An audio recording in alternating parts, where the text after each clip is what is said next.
Hi all, welcome to the video. In this video we will look at one of the applications of lapply or sapply. Uh, so let's say I have a folder where I have a set of CSV files. Let's say there are four CSV files that I want to read into R console. So a very brute force kind of method can be I can do a read.csv for all the files and I can read them one by one.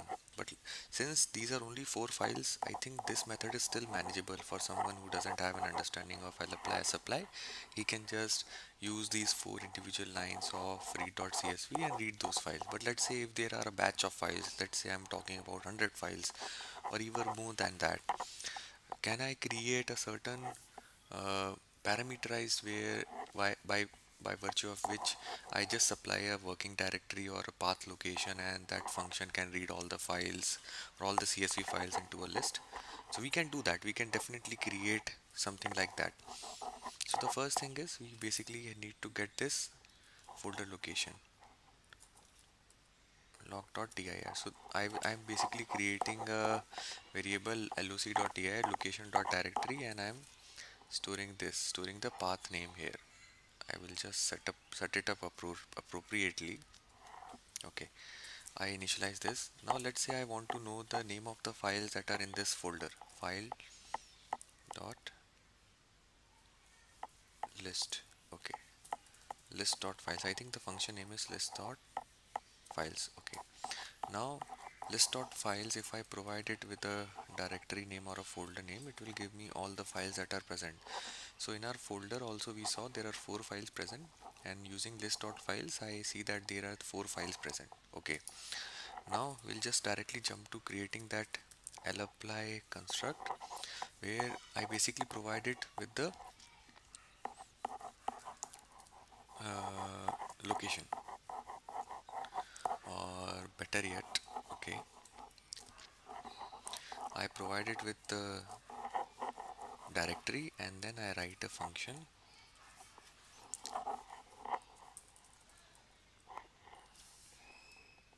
Okay, now what I do, so this location will give me the look this give me this loc.dir will give me the location of the folder. Now what I need to do, I now need to find the name of the file. So I will create a file.loc which will be a concatenation of this thing here, and we now also want to identify each file name. Okay, so I think what would be better here is, instead of the directory where the files are located, let me give the name of the files present in the folder. So I am basically iterating through all the file names within the folder, and then I'm basically concatenating this.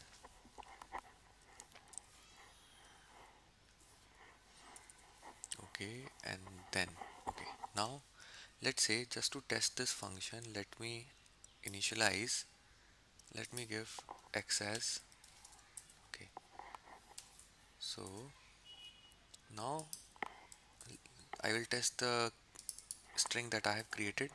So if you see, okay, oh, I have given the folder name incorrectly. So now this will basically indicate, or this will provide the location of the file or the CSV folder within that parent directory.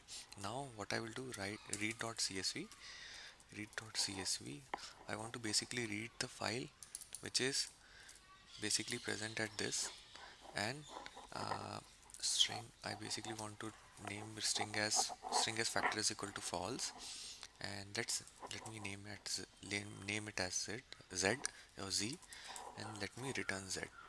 Okay, I think I have created an automated kind of setup where using lapply I will route through all the list of files that are present in the folder, and I'm basically first creating a string or a concatenated string that points to the location of the actual file along with the file name. Okay, let's see if that is working or not. Okay, now Okay, let's see what's there in L1. So L1 has four elements. So first is a data frame, uh, then second is also a data frame, third is a data frame, and fourth is a data frame. Now if I do a, let's check if we can get the names. So currently names of L1 is null, but what we want to initialize it with, the list of the actual names, right? In- So if you see, now if I do a list of names of L1, I basically get four names. So what I have done here is I have created a list and I have stored all the CSV files present in the folder, and I have read them into list L1. Then I basically initialize the names of different elements in list 1 uh, to the names that were present in the folder, or the files that were present in the folder. Now what I have done, I basically moved all these four files, or I have copied all these four files from this folder into the console. Now let's say these were only four files. Let me do one thing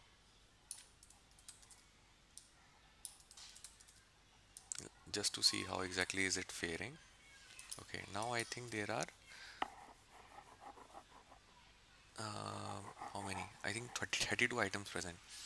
Okay, now if I again loop it through this, see, it is running and it just ran in couple of seconds.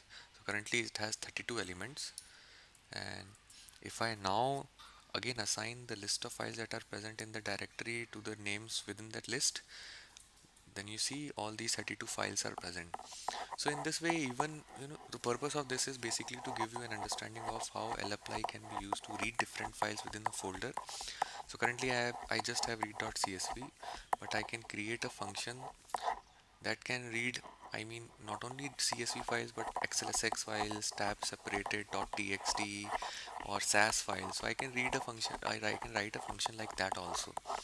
So this is one of the application where lapply is used, and this is particularly useful for batch processing of files, where if you have something, if you have tons of files within a folder, how you can create an automated process of directly reading them into R once I provide the directory or the folder where they are present.